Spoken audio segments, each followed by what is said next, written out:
गए थे और 61 साल के संजय दत्त को स्टेज 3 का लंग कैंसर है और इलाज के लिए अमेरिका रवाना हो गए हैं संजय दत्त। जो खबरें मिल रही थी कि वो अमेरिका जा सकते हैं, लेकिन अब ये खबर है कि वो अमेरिका रवाना हो चुके हैं, क्योंकि कल दोपहर में संजू ने कहा था कि वो फिल्मों से ब्रेक ले रहे हैं और तमाम जानकारी और बड़ी अपडेट हम आप तक पहुंचा रहे हैं। तो लगातार हम आपको जानकारी दे रहे हैं, क्योंकि संजय दत्त ने ये जानकारी भी दी थी कि वो फिल्मों से ब्रेक भी ले रहे हैं, लेकिन तमाम अपडेट और जानकारी हम आप तक पहुंचा दें, क्योंकि संजय दत्त की जब हम बात करते हैं तो उनके फैंस के लिए कहीं ना कहीं ये बुरी खबर निकलकर सामने आई और आपको पूरी जानकारी हम दे देते हैं कि आखिर कौन सा कैंसर उन्हें हुआ है, क्योंकि लंग कैंसर की स्टेज 3 कितनी खतरनाक है वो जरा आप समझिएगा। संजय दत्त लंग कैंसर की 3rd स्टेज से गुजर रहे हैं, जो जानलेवा मानी जाती है। साथ ही साथ डॉक्टरों के मुताबिक लंग कैंसर 2 प्रकार के होते हैं, स्मॉल सेल कैंसर और नॉन स्मॉल सेल कैंसर। उसकी जानकारी हम आप तक पहुंचा रहे हैं। स्मॉल सेल लंग कैंसर तेजी से फैलता है, जबकि non small cell lung cancer कम तेजी से फैलता है। साथ ही साथ आपको यह भी जानकारी दे दें कि अर्ली स्टेज में कैंसर की शुरुआत होती है और साथ ही साथ इस दौरान शरीर के किसी एक अंग में इसकी कोशिकाएं 2 दूनी 4 के अंदाज में एकदम से बढ़ना शुरू हो जाती हैं। और यह भी आपको बताते चलें कि स्टेज में ऑपरेशन से एक लंग या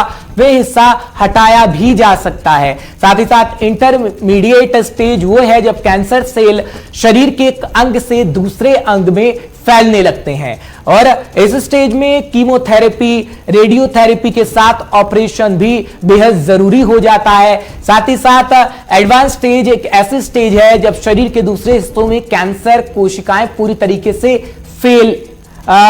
फैल जाती हैं। वो जानकारी हम आपको दे रहे हैं, क्योंकि इस स्टेज में मरीज के ठीक होने की संभावना बहुत कम होती है। साथ ही साथ आपको यह भी बता दें कि जिस तरीके से यह इतना खतरनाक है स्टेज 3 का लंग कैंसर, हालांकि एडवांस कीमोथेरेपी से लंबे समय तक इलाज भी चल सकता है। यानी हम आपको बताएं कि 29 जुलाई 1959 को मुंबई में जन्मे संजय ने 12 दिन पहले ही अपना 61वां जन्मदिन मनाया था। कुछ दिन पहले ही वे दिवंगत अभिनेता सुनील दत्त और अभिनेत्री नरगिस के इकलौते बेटे हैं और साथ ही साथ संजय दत्त के परिवार में पहले भी कैंसर होने का इतिहास रहा है।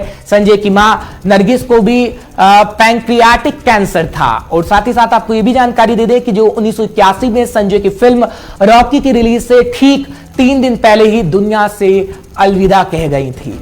और आपको यह भी जानकारी दे दें कि नरगिस की याद में 1982 में सुनील दत्त ने Nargis Dutt Memorial Cancer Foundation की स्थापना भी की थी। नरगिस दत्त की याद में संजय दत्त की पहली पत्नी और उनकी बेटी त्रिशाला की मां ऋचा शर्मा की मौत भी कैंसर से ही हुई थी। और ये भी हम आपको जानकारी दे दें, क्योंकि लगातार उनके परिवार में इतिहास रहा है कि उनको कैंसर हुआ है और कैंसर से मौत हुई है और ऋचा को ब्रेन ट्यूमर था। संजय से उनकी शादी 1987 में हुई थी और शादी के 2 साल के अंदर ही उन्हें कैंसर हो गया था। उन्होंने लंदन में काफी समय तक कैंसर का इलाज भी कराया था।